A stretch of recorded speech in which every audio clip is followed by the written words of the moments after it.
Bom dia, irmãos. Bom dia. A graça e a paz do Senhor Jesus seja sobre nós. Amém? Amém. Vamos nos colocar em pé. Nós vamos abrir a palavra do Senhor no Salmo 84. Nós faremos essa leitura desse salmo, salmo de número 84. Depois nós louvaremos o nome do Senhor com cânticos, ok? Salmo de número 84. Os irmãos que estão aí online, Deus abençoe a vida de vocês e acompanhe conosco nesse momento nosso de escola dominical. Vamos fazer a leitura todos juntos? Leiamos. Quão amáveis são os teus tabernáculos, Senhor dos exércitos! A minha alma suspira e desfalece pelos átrios do Senhor. O meu coração e a minha carne exultam pelo Deus vivo. O pardal encontrou casa e a andorinha ninho para si, onde acolha os seus filhotes. Eu, os teus altares, Senhor dos exércitos, Rei meu e Deus meu. Bem-aventurados os que habitam em tua casa, louvam-te perpetuamente. Bem-aventurado o homem cuja força está em ti, em cujo caminho se encontram caminhos aplanados, o qual, passando pelo vale árido, faz dele um manancial. De bênçãos o cobre a primeira chuva, vão indo de força em força, cada um deles aparece diante de Deus em Sião. Senhor dos exércitos, escuta minha oração, presta ouvidos, ó Deus de Jacó. Olha, ó Deus, escudo nosso, e contempla o rosto do teu ungido, pois um dia nos teus átrios vale mais que 1000. Prefiro estar à porta da casa do meu Deus, a permanecer nas tendas da perversidade, porque o Senhor Deus é sol e escudo, o Senhor dá graça e glória. Nenhum bem sonega aos que andam retamente. Ó Senhor dos exércitos, feliz o homem que em ti confia. Amém. Vamos louvar o nome do Senhor.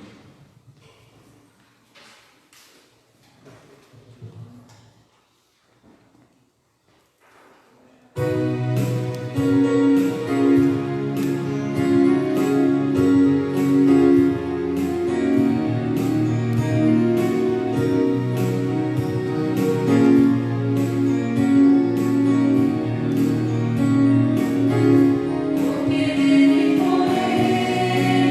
para ele.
irmãos podem sentar-se.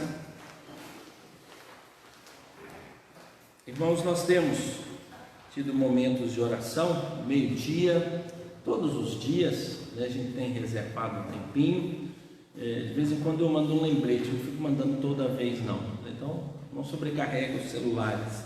Mas meio-dia, né, na hora do almoço, ou um tempinho antes, ou um tempinho depois, ou em algum momento do dia, né, vamos separar para a gente poder orar. A gente tem orado, né, para que Deus traga cura, abrevie, né, esse tempo, traga consolo, conforto para aqueles que estão enlutados, para aqueles que estão internados e os que estão contaminados, né? Temos orado para que Deus dê sabedoria na área da saúde, na área da economia e também na política, né? E nós temos as situações mais próximas de nós. Até um certo momento a gente tinha notícias mais distantes, então hoje está muito mais próximo, né? Então gente aqui da nossa igreja, né, que congregam conosco, são membros aqui, algumas famílias, e já tem motivos de gratidão, outras a gente continua em oração, né? Nós temos pelo menos 3 famílias que estão passando por processo agora de quarentena. Pelo menos 3 já passaram, né? Agradecemos pela família do nosso irmão Renato, a Rosângela, a Emily e a Michele, né? Já venceram o tempo deles. Nossa irmã Deise, o esposo, o filho, então a gente já pôde agradecer a Deus, né, por esse direcionamento. E outros irmãos que experimentaram também, hoje estão tranquilos. E aqueles que experimentaram da família, né? A família do nosso irmão Roberto tem uma turma lá, né? A gente tem orado por eles, então a gente vai continuar orando, né, por esses irmãos. Nem todas as famílias, irmãos, a gente coloca nomes aqui, aguardando mesmo a tempo, né? Cada um trabalha de um modo. Uma coisa que nós observamos, e é bom salientar isso, a gente fica muito receoso, né? Primeiro, às vezes até de ter contato com esses irmãos, né? Porque a gente já sabe que ali é algo que é seguro, é certo que tem, né? E depois a pessoa que foi, né, a ela dado o laudo de que está, né, limpa, né, nesse sentido de não contaminada mais. E aí fica meio receoso, né? E esse é o momento que essa pessoa mais precisa, né, da nossa atenção, do carinho. E nós temos um modo muito tranquilo, né? Os nossos telefones, facinho, você usa a rede social, né, manda um WhatsApp, grava, diz, ó, né, e tudo. E tem outros irmãos que às vezes tem algum probleminha assim. Às vezes o esposo, a esposa, filhos, 3 pessoas, 4 dentro de casa. E pelo que a turma tem falado, alguns têm sintomas mais complicados, até para conversar devido à questão respiratória, né?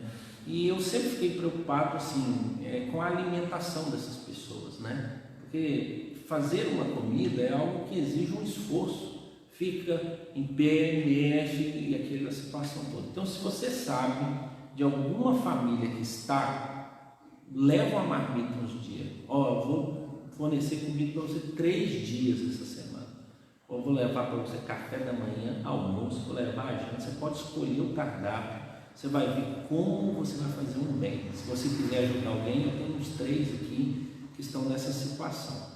Para todo mundo eu pergunto, você tem parentes aqui? Você tem pessoas que conseguem cuidar de você? Se você não tiver, me avise, né? Eu primeiro coloco a junta diaconal à disposição, precisa pagar conta em algum lugar, né? Tem um evangelista lá na igreja do Paraíso, que é o Carlos Magno, né?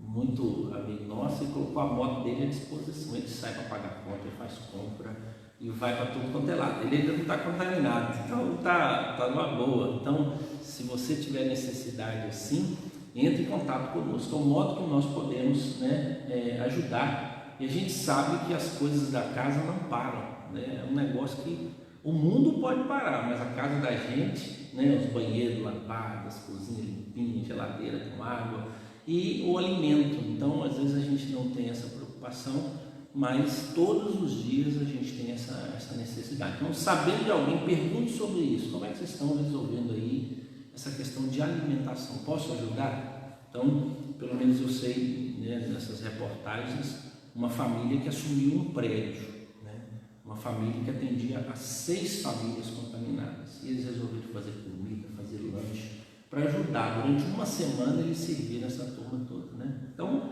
é mais uma dica. Se você ligar, fala coisa boa. Olha, que Deus cuide de você e vai correr tudo bem. Não conta a história do parente seu que morreu, não, tá? Porque tem gente, não, é meu tio, minha tia, esquece isso. Liga e fala assim: olha, eu estou aqui, se você precisar, entre em contato com a gente, manda um recadinho, lê um versículo bíblico, manda uma oração. Deus abençoe essa família, em nome de Jesus, amém. Né? Às vezes as pessoas estão lá, muita dor de cabeça, muita dor no corpo, com sintomas, né, de falta de respiração, os outros sentidos, né? Então olfato nenhum, paladar nenhum. Então assim, tem uma linha assim, de angústia tão grande que envolve essas situações todas, né? Então que a gente possa estar também sendo solidário, não rejeite, né, essas pessoas no sentido, eu vou sumir agora e só depois que eles estiverem bem que eu apareço. Não, eu acho que esse é o momento, né, mais desafiante. Você pode tomar todos os cuidados necessários, né, ou deve tomar todos os cuidados necessários, ok? Vamos orar pedindo a Deus, pedindo ao nosso irmão Julimar, vai chegar mais perto aqui assim, né, que ore, né, por esses motivos todos que nós colocamos aqui. Vamos falar com o Senhor. Ó Deus, nós somos gratos ao Senhor. Sim, Deus. Pela vida que o Senhor nos dá. Sim, Deus. A vida que Cristo oferece. Nós desfrutamos, Pai, da Tua presença, da comunhão com o Senhor. Nesta manhã, onde estamos reunidos na Tua casa, e poder, ó Deus, ouvir a Tua palavra, ser ensinado, ser instruído por ela, nós agradecemos ao Senhor, Pai, por este privilégio, com a bênção do Senhor para a nossa vida, a vida da Tua igreja, aqueles a quem mesmo o Senhor escolheu. Nós, nesta hora em especial, queremos colocar nas Tuas mãos, ó Pai, toda essa situação em que nos encontramos, de pandemia, um momento, ó Pai, de incertezas, muitas pessoas, ó Deus, contaminadas, carecendo, Pai, dependendo do Senhor, e também, Pai, da ajuda do próximo, amém, ajuda da Tua igreja, e nós sabemos que o Senhor requer que nós estendamos as nossas mãos, sim, ó Pai, aos necessitados. Por isso, Pai, fala ao nosso coração, nos dê, Pai, a condição de ajudar aqueles que precisam. sim, Jesus. Oramos ao Senhor, Pai, que o Senhor traga a cura, ó Pai, o remédio, a vacina, Pai, para, ó Deus, resolver esse problema. Amém, Senhor. Nós sabemos que temos o Senhor, que é a nossa segurança, é o nosso Deus, é quem tem o controle sobre todas as coisas. Sim, Deus. Pai, nos dê esta segurança. Amém. Aplica, Pai, no nosso coração essa certeza de que o Senhor, Pai, está cuidando para que logo isso volte ao normal. Amém, Senhor. Pai, nos dê agora a direção, abra o nosso coração, a nossa mente para o estudo, Pai, da Tua palavra. Amém, Senhor. Fala aos nossos corações, a todos aqueles, ó Pai, que estão ouvindo, ó Pai, também na transmissão, o ensino, Pai, da Tua palavra. Sim, Abençoa o pastor Alex, usa o Teu servo como instrumento do Senhor, dê a ele sempre a direção, os frutos do Espírito, Pai, que ele possa fazer somente a Tua vontade. sim, Deus. Pai, nós oramos com gratidão, com o perdão dos nossos pecados, em nome de Jesus. Amém, Senhor. Amém, Senhor. Amém. Irmãos, vamos abrir as nossas Bíblias aqui em Colossenses, capítulo de número 3.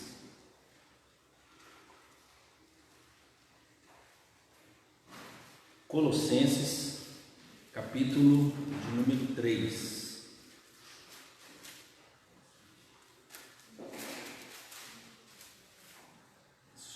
Colossenses, capítulo de número 3. Nós vamos ler do verso 1 até o verso 4. Depois a gente vai caminhando, né, até o final deste capítulo, né? Tem alguns ensinos que a gente gostaria de conversar com os irmãos, né? Vamos fazer a leitura? Então, Colossenses, capítulo 3, do verso 1 até o verso de número 4. Vamos juntos? Leiamos. Portanto, se fostes ressuscitados juntamente com Cristo, buscai as coisas lá do alto, onde Cristo vive, assentado à direita de Deus. Pensai nas coisas lá do alto, não nas que são aqui da terra, porque morrestes e a vossa vida está oculta juntamente com Cristo em Deus. Quando Cristo, que é a nossa vida, se manifestar, então vós também sereis manifestados com Ele em glória. Amém. Irmãos, às quartas-feiras nós vamos ter uma série de estudos em parábolas, são chamadas parábolas do reino, de como deve ser, o comportamento e a vida daqueles que são do reino. Para cada parábola daquela da quarta-feira, no domingo de manhã nós vamos ter um estudo, expandindo as ideias. Então lá a gente expõe a parábola, os princípios, e no domingo a gente trabalha algumas ideias. Então eu gostaria de trabalhar justamente isso hoje. Já que nós somos filhos do reino, que é assim a parábola nos chama, e diz que nós fomos semeados no mundo, e eu deixei isso bem claro, nós não fomos semeados na igreja, porque nós somos a igreja. A ideia da instituição local, o prédio, pode às vezes confundir o nosso entendimento do que é igreja. Então o prédio aqui é um local que acolhe a igreja. A igreja não é esse prédio. As pessoas que vêm aqui para adorar a Deus, ela é que forma a igreja do Senhor Jesus, que é universal. Então você tem pessoas aqui que congregam nesse prédio reservado para adoração e para outras atividades do CNPJ, que é a Igreja Presbiteriana de Veneza. Mas aqui do lado tem uma igreja batista.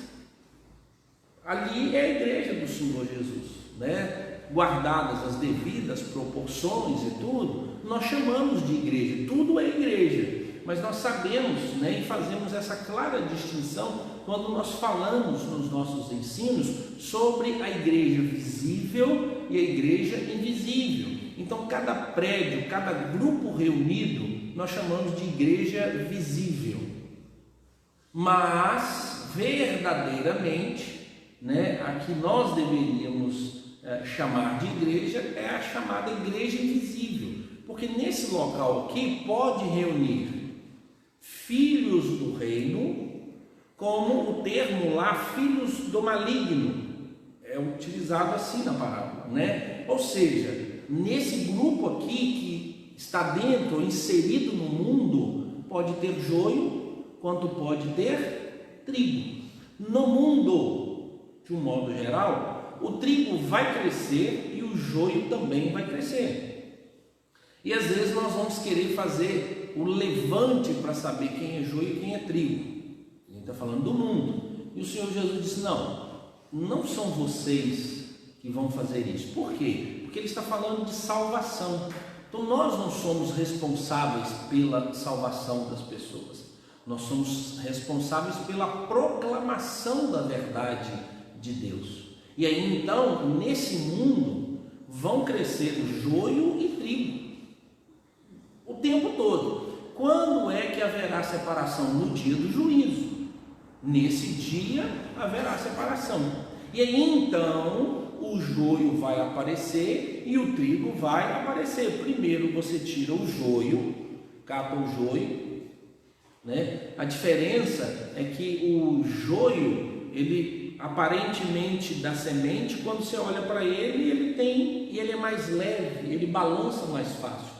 Enquanto que o trigo, ele encurva todinho, Essas são características, O dourado do trigo é diferente do dourado do joio. Então existem características, da agricultura. E aí quando for colher, a Bíblia diz que são os anjos que vão fazer. E lembre-se disso, A Bíblia fala o tempo todo do ministério dos anjos, nesse ministério da proclamação do Evangelho. De vez em quando a gente fala que os anjos desejaram pregar o Evangelho, não tem essa expressão na Bíblia. A palavra lá ela é interpretada errada por nós. Lá está escrito assim, perscrutar. Perscrutar é aprofundar, é entender. e não proclamar. Então os anjos não desejaram proclamar o evangelho, pelo contrário, os anjos participaram de toda a sistemática da proclamação do evangelho. Olha para você ver, quem é que avisou Maria que ela estava grávida? Quem é que avisou José que ele estava grávido? Quem serviu ao Senhor Jesus no deserto? Quem serão os ceifeiros no dia da volta do Senhor Jesus?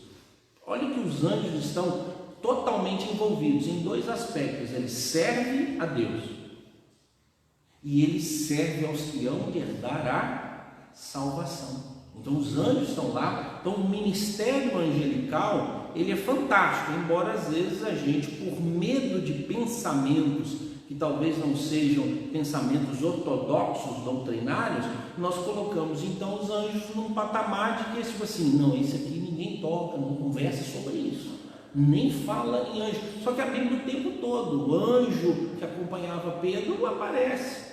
Os anjos fazem essas proclamações, mas eles não devem ser adorados, e eles não estão aqui para receberem ordens nossas. Eles estão aqui para nos servir por ordem do Deus Todo-Poderoso. Nem Cristo Jesus quis abusar da serventia dos anjos. Joga-te disciplinado e os anjos vão te proteger. Eu não vou tentar Deus. Tem gente que não, eu vou fazer e os anjos... Não, isso é ordem de Deus. Nós não temos autoridade sobre os anjos. Tanto que quando expulsamos demônio, expulsamos em nome de quem?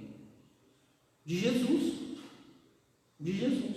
Nós não temos essa autoridade. É tão fato que Judas diz que a hora que houve um embate entre, a gente encontra lá o anjo Miguel encontrando com outros, nem ele, né, se utilizou ou pronunciou palavras de ofensa, justamente porque tinham pessoas lá, e a carta de Judas fala assim, que estavam ignorando o poder e a autoridade dos anjos, no caso aqui os demônios. Então eles existem, demônios, a gente chama de anjos caídos, e anjos, a gente chama dos anjos bons, a ideia é essa. Então há esse ministério, então na volta do Senhor Jesus. O que acontece na igreja? Aí já é diferente. As pessoas que declaram ser cristãs, elas terão que se submeter a uma conduta, não é o mundo inteiro. Por isso, irmãos, quando eu falo que a Bíblia não foi escrita para o mundo inteiro, não se assuste, que algumas pessoas perguntaram, pastor, a Bíblia não é para o mundo? Não. A Bíblia são normas para os crentes. A pessoa que se converte é que vai gostar disso. Quem não se converte, não é para ele. Então imagine só, a pessoa não é convertida. Você dá ordem cristã para ela, que sentido faz? Ela não vai obedecer, ela não crê nisso. Então esse texto não foi. Agora sim, esse texto foi para dizer a ela que ela é pecadora. Mas a palavra de Deus, ela vem como instrução de como os filhos de Deus devem viver nesse mundo. Então a parábola do joio, que a gente sempre chama de parábola do joio e do trigo, vem mostrar que no mundo existem pessoas de Deus e existem pessoas que não são de Deus. Como diria a turma, existem pessoas de sangue bom e existem pessoas de sangue ruim, né? É mais ou menos assim que a gente utiliza. Existem os crentes e existem os não crentes. A palavra de Deus deve ser pregada, porque a fé vem por ela. E ela afeta quem não crê, ela transforma a vida de quem não crê. Assim aconteceu conosco. E é aquela possibilidade de um joio se transformar em trigo. Mas aquele que é essencialmente e verdadeiramente trigo, nunca se tornará joio. E existem joios que nunca se tornarão trigo nessa caminhada. Mas a distinção é somente sobre esses dois elementos. E aí então, lá fala sobre as obras, ou seja, os frutos que serão produzidos. Qual é o fruto que se busca na vida de uma pessoa crente, irmãos? A gente pode contar aqui 1000 obras, mas existe um único fruto que a gente deve buscar na vida das pessoas. É esse um único fruto. Chama-se fruto de arrependimento. Pastor, o que é fruto de arrependimento? É tudo aquilo que você faz em obediência a Deus, porque reconhece que você é pecador. Então não é só confissão de pecados no culto. Acho que algumas pessoas acham que confessar pecado é no culto. Não, o arrependimento é: eu não quero mais viver. Tanto que a primeira mensagem do Senhor Jesus é essa: arrependei-vos. Qual é a segunda? E creiam no Evangelho. Então quem crê, a ideia de crer aqui é que você confia e obedece. Não é só confiar. Crer não é só confiar. Crer é confiar e obedecer. A ideia é a seguinte: você põe uma cadeira para uma pessoa sentar, e aí você diz para ela: pode assentar. E aí você pergunta para a pessoa: mas ela me aguenta? Ela sim. Testa. Então você acreditou que aquela cadeira foi feita para as pessoas assentarem. Se tivesse dado uma mesa, você diz: não, isso aqui não é para sentar. Se tivesse dado uma caixa, diz: não, isso aqui não é para sentar. Mas aí você acreditou que aquele produto é para se assentar, porque é cadeira, você confiou nisso, você acreditou. Agora, você só pode dizer que aquilo funciona a hora que você fizer o quê? Testar, sentar. A fé é isso, o Evangelho é isso. Não adianta você dizer assim: eu acredito, mas não ter experimentado, não ter confiado. E quando você confia, o resultado é de obediência. Então isso que é fruto, é isso que Deus procura. Por isso ele olha para uma árvore e diz: olhe para a árvore e pelos frutos a reconhecerei. Por que frutos está no plural? É porque tem mais de um fruto lá. Mas lá não está falando que é mais de uma obra, não, é um fruto. Se tiver um fruto, você pega uma laranjeira, aí a laranjeira do vizinho deu 320 laranjas, a sua deu uma laranja, você diz que é ou não laranjeira? É, só que a produção em quantidade. Mas qual é o fruto que Deus procura em nós? Fruto de arrependimento, irmãos, e arrependimento é a base de toda a nossa transformação. Arrependimento e fé. E aí nós vamos para a obediência. Então esse texto aqui fala de como nós, crentes no Senhor Jesus, ainda que tenhamos dificuldade de provar às pessoas isso, como nós podemos viver aquilo que Deus programou para nós, como servos dele, vivendo aqui nesse mundo. Então ele dá uma dica e nós vamos ver 3 itens nesse texto para que a gente possa entender assim: olha, eu estou desejando ser trigo verdadeiramente para abençoar o reino de Deus. Então o texto começa assim: portanto. Então a gente sempre pula o portanto e a gente vai: se fosse ressuscitado juntamente com Cristo, buscai as coisas lá do alto, onde Cristo vive, assentado à direita de Deus. Por que a gente pula o portanto?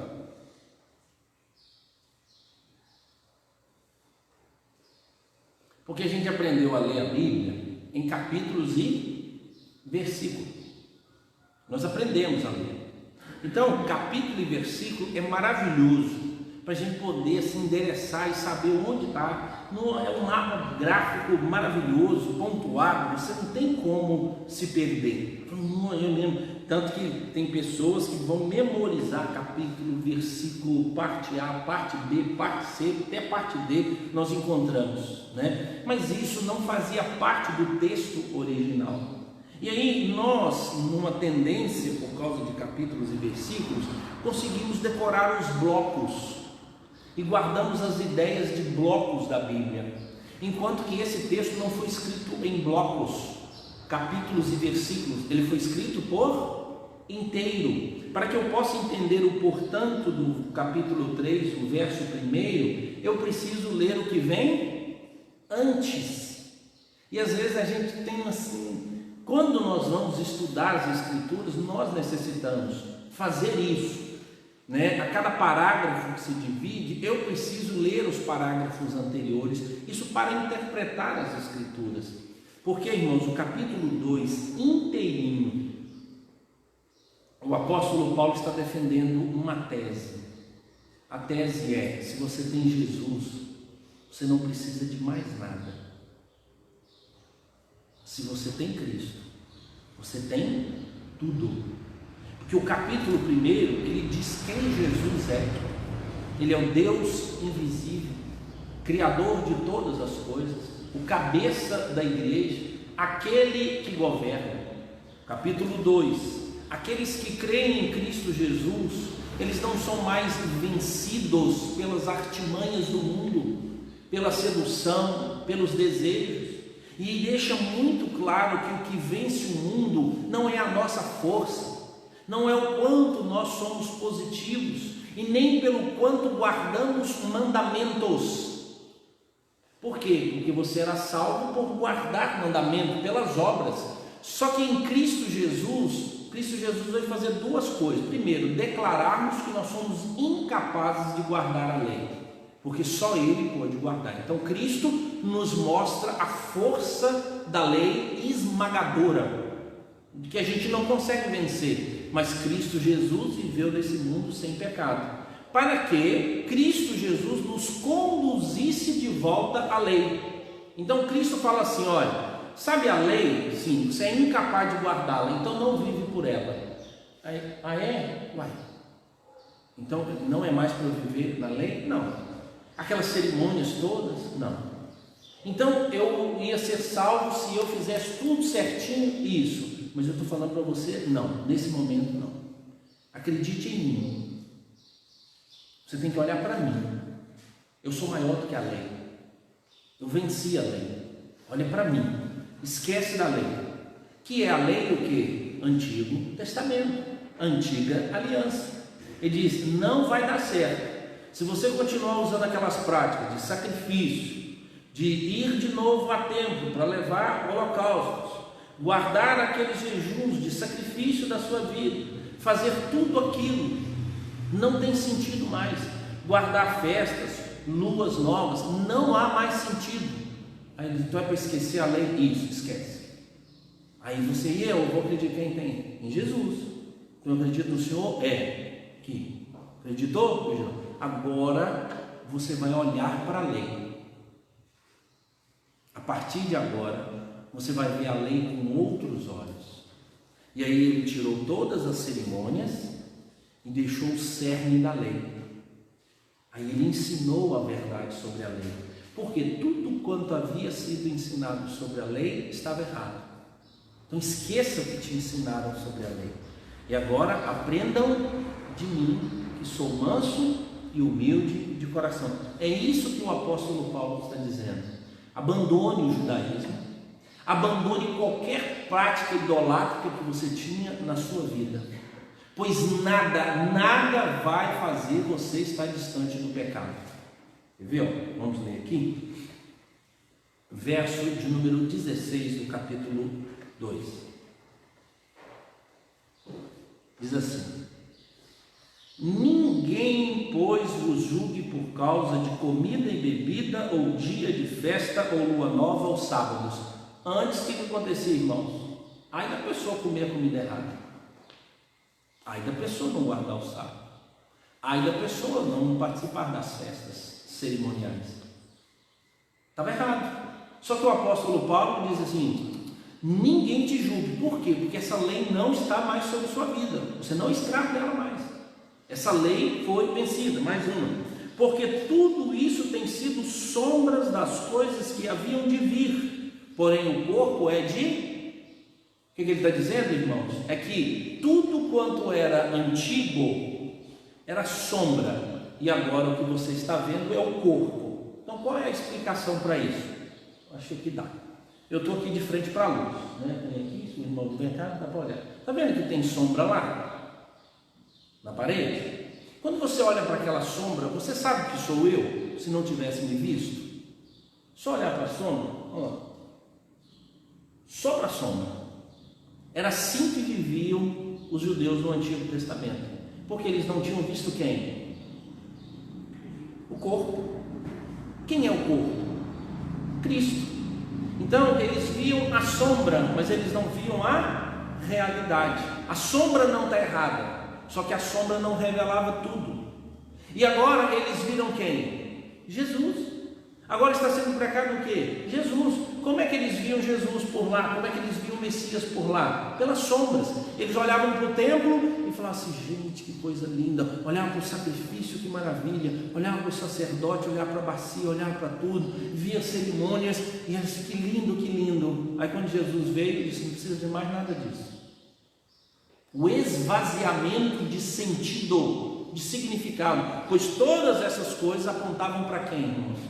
Para Cristo, para o Messias. Então tudo que acontecia no templo, tudo que acontecia no templo apontava para Jesus Cristo.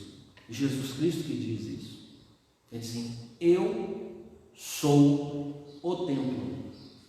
Não é uma parte do templo, tá, irmãos? De vez em quando a gente vê alguns estudos sobre o tabernáculo, tem hora que me dá até uma zica, uma coceira, porque os pregadores tentam falar qual é o sentido da madeira.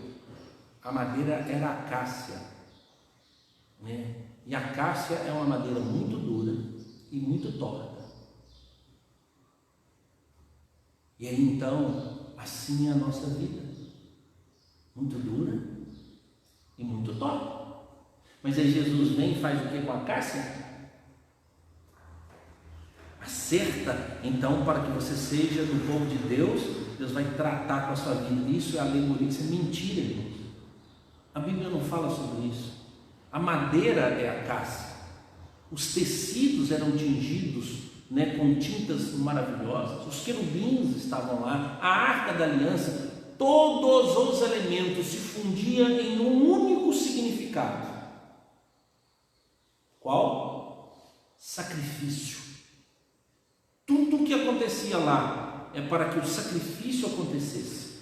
Para agradar a quem? A Deus. Qual é o sacrifício que agrada a Deus? É a pele dos animais que era usado no templo? A bacia, né, para se lavar as mãos? Né, o altar de holocausto? Os sacerdotes degolando animais? O fogo que acendia o incenso? A arca que estava lá dentro? As cordas que prendiam todo aquele tecido, a madeira, que é o ouro que foi utilizado, isso não tem significado nenhum, a não ser Cristo, Jesus. Símbolo, ok, o que é o candelabro lá dentro? O candelabro representava a presença de Deus. Que é símbolo maior da presença de Deus do que o candelabro? No Antigo Testamento não tem. Qual é a presença, o símbolo maior da presença de Deus nesse mundo? Cristo Jesus, expressão exata do ser de Deus, do Deus invisível que se tornou visível. Então, ainda que os estudos, quando eu estou falando aqui, irmãos, é uma crítica aos estudos, tá? Não é a pessoa, mas tudo que eu falei sobre o tabernáculo aqui, sobre aquela ilustração da madeira, consideramos errado isso. Você explica o trabalho do artesão, como ele trabalhou, como é que foi trabalhado isso, como é que construiu aquilo. Você explica o símbolo do altar, você explica o símbolo da bacia, mas ela não é isolada e ela não tem alegoria para dizer esse é o melhor. Por exemplo, Jesus utiliza os 3 portões para se entrar no templo, 3 entradas. Olha, Jesus diz: eu sou o caminho, a verdade e a vida. Os portões de entrada para o tabernáculo tinham esses nomes: caminho, verdade e vida. Ou seja, ele falou algo que todo mundo falou: rapaz, é assim que entrava no templo. Eu sabia que os sacerdotes, né, o caminho, a verdade e a vida. Você tem o primeiro portão, o segundo portão, o terceiro, que era tudo separado por véus. Aí eles entendiam. O que Jesus diz? Eu sou a propiciação para os vossos pecados. O que era propiciação? É a tampa da arca da aliança. Então tudo quanto havia no templo, tudo quanto tinha no templo, se resume em uma única pessoa, que é Jesus Cristo, em um único ato. Qual é? Sacrifício. Cristo Jesus. Por isso então, a gente quando lê essas coisas aqui, Jesus Cristo é a realidade, tá? Verso 18: ninguém se faça árbitro contra vós outros, pretextando humildade e culto dos anjos, baseando-se em visões, enfatuado, sem motivo algum na sua mente carnal, né? De vez em quando a gente encontra isso, pessoas super espirituais que diz que teve visões e os anjos apareceram, que viram aquilo, e eles se considerarem maior do que você. Quem é maior do que nós, irmãos? Somente Jesus. Nenhuma pessoa, por maior que seja a sua experiência espiritual, é maior do que qualquer crente que não tem uma vida certinha. Lembre-se disso. Sabe por quê, irmãos? Quem é que nos qualifica? Eu sei que é difícil. Eu sei que você vai premiar o filho certinho, vai punir o filho errado, mas você não chama de filhos menores ou de menor importância. Os dois têm o mesmo valor. Mas você sabe claramente quem te dá mais trabalho e quem dá menos trabalho. Entendeu? É isso. Mas são filhos. É assim diante de Deus.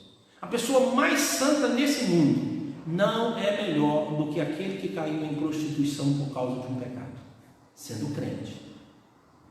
A gente acha que o melhor é quem tem melhor comportamento, mas não é assim que Deus vê.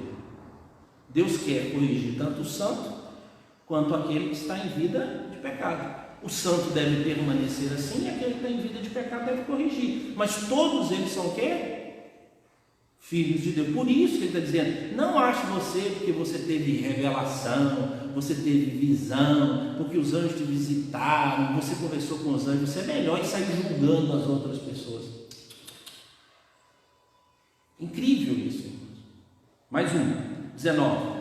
E não retendo a cabeça, da qual todo o corpo, suprido e bem vinculado por suas juntas e ligamentos, cresce o crescimento que procede de Deus. O que ele está dizendo? É que nós somos juntas e ligaduras. Está dizendo o seguinte, que quando o meu dedo desenvolve, o meu pé também é abençoado. Então não tem essa onda de você achar que o seu irmão é inferior a você, porque ele tem um comportamento que você não agrada, ou porque você tem um comportamento melhor. Não há possibilidade de crescer sozinho. Você não é melhor do que os seus outros irmãos. Por quê? Porque Cristo Jesus é a cabeça. Ou seja, quem é que comanda o corpo? A ideia é essa. Aí a cabeça vira e diz, vamos para lá. O pé não vai para lá. Não tem essa onda. Então, se você diz, eu sou mão, e diz assim, eu não gosto daquele pé. A cabeça diz, vamos embora, todo mundo junto. Se o seu pé machucar, você tem problema na mão. Se a sua mão machucar, você vai ter problema no pé. Então é melhor você cuidar um do outro. Cuidem de vocês. Cuidem-se. Para de arrumar confusão com o seu irmão. Ele está falando isso. Mais um pouquinho, 20. Se, o se aqui, irmãos, ele pode ser trocado por já que, tá bom? Porque a se aqui não é dúvida. O se aqui é uma constatação. Já que morrestes com Cristo para os rudimentos do mundo, porque como se vivesseis no mundo, vos sujeitais às ordenanças? Não manuseis isso, não proves aquilo, não toques aquilo outro, segundo os preceitos e doutrina dos homens, pois que todas essas coisas com uso se destroem. Tais coisas, com efeito, têm aparência de sabedoria, como culto de si mesmo e de falsa humildade e de rigor ascético. Todavia, não tem valor algum contra a sensualidade. O que ele está dizendo, irmãos? Ele diz assim, todas as regras criadas pelos homens para te levar à santidade, vai te levar ao pecado. Todas as regras. O que é comum a gente criar algumas regras? Para que as pessoas então se enquadrem. E aí a gente cria essas regras para que as pessoas se enquadrem. Não são padrões bíblicos, tá, irmão?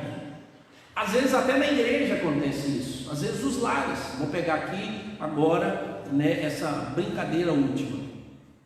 Há 10 anos, as igrejas encontraram uma grande dificuldade de lidar com esse elemento aqui e com essa transmissão que a gente está tendo hoje. Tanto que o maciço grupo que estava saindo do abandono da TV e que agora estava entrando na área da internet, utilizaram então esses dois mecanismos como instrumento do diabo. Você não pode utilizar. Hoje essas mesmas pessoas estão dizendo, bom dia, bem-vindo ao culto online da nossa igrejas, as mesmas. Isso quer dizer o quê? Com o tempo passa. Lembra as histórias antigas? Não anda de bicicleta, não use saia, corta o cabelo, não usa isso. Com o tempo foi provado que isso não traz santidade. Não traz santidade.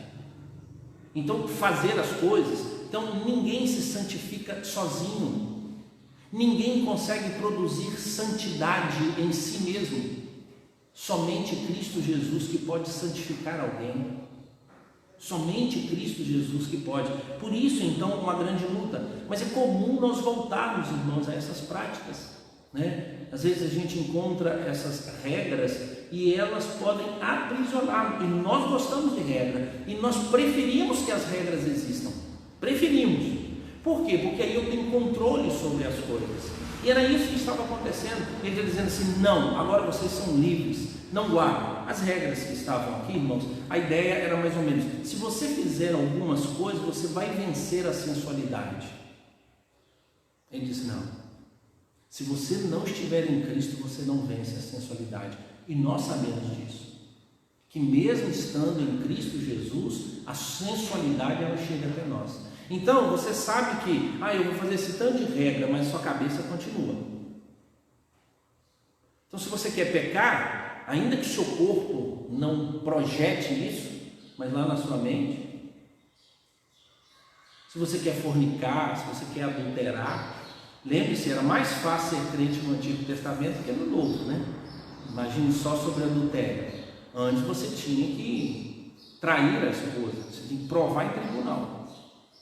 Agora, a sua consciência é o seu juiz.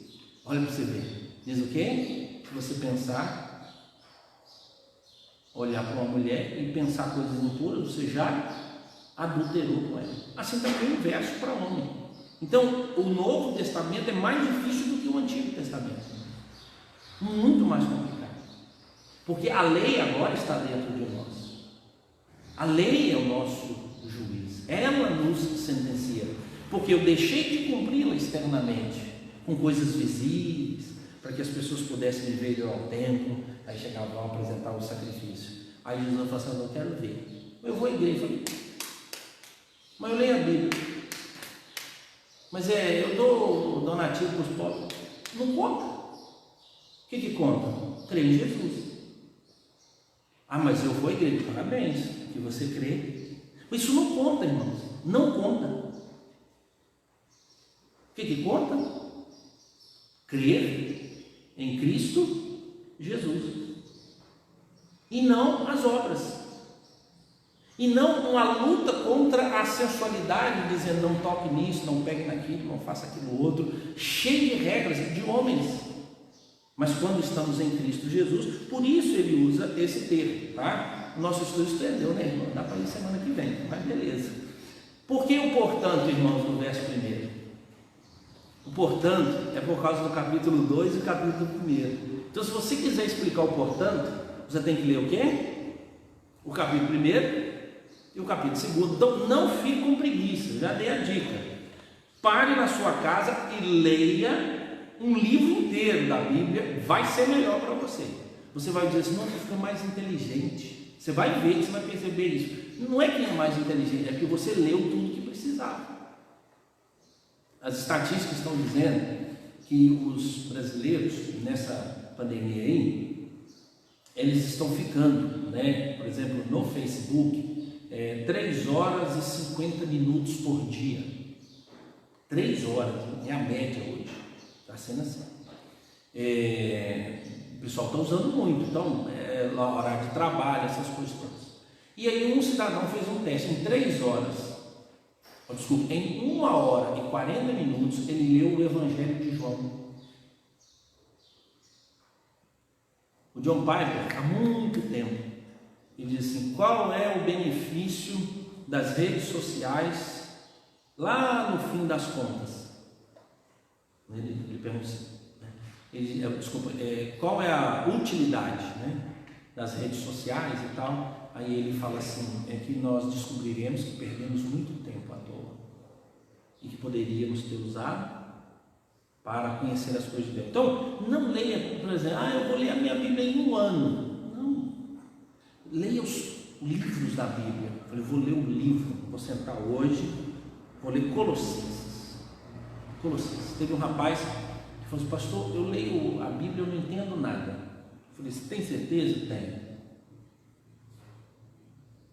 Eu perguntei, como é que você lê a Bíblia? Não, eu leio assim, tem essa agenda, esse negócio. Então vamos fazer o seguinte, você vai ler um livro da Bíblia.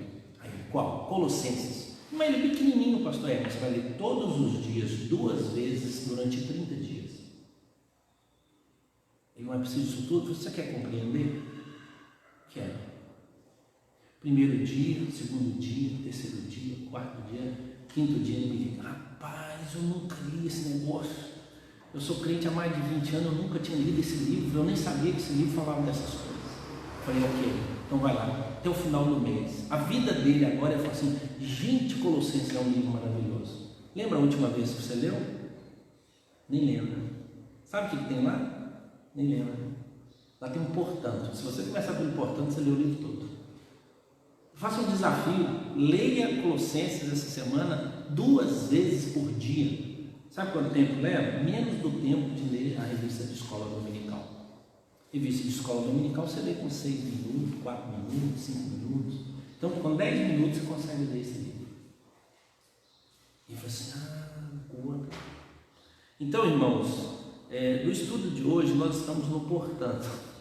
E nós vamos encerrar. Tá joia? Mas a gente continua a semana que vem, pode ser? Eu acho que vou ficar com pressa, não, eu estou de quarentena mesmo, amiga. Noventena já. Então, a palavra de Deus é infindável, a gente pode passar rápido. Eu estou aqui no portanto, né? Então faça o seguinte, leia essa semana e nós vamos trabalhar. Eu pego domingo que vem o capítulo 3 e a gente volta para ele de novo, tá joia? Se tiver alguma pergunta, manda lá no WhatsApp que eu respondo para a gente poder caminhar tranquilo. Vamos ficar em pé? Wellington, você não consegue tirar um hino de última hora, não? É o hino 110 e eu acho que, não sei se tem um 110 já e o 110, foi de última hora, tá, irmãos? A vida com Jesus, lembra aí, Ciara? Um dia Cristo achou-me de longe, não dá para cantar, irmãos, né? E a gente encerra esse momento nosso aqui. Esse hino tem uma voltinha, né?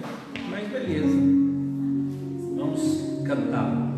Desculpa ser de última hora, tá?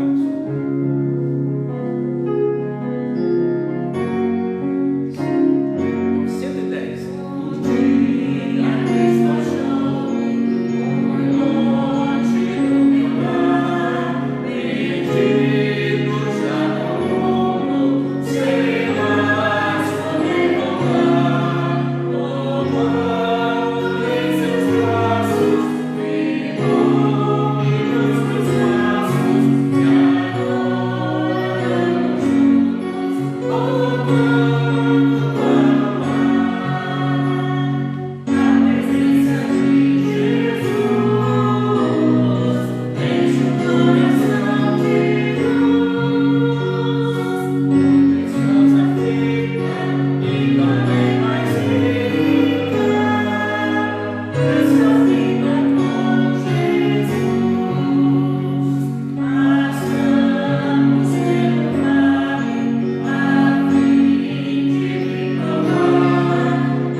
ele dando aula, e as pessoas perguntavam quantas vezes deveria se ler um texto bíblico antes de pregar.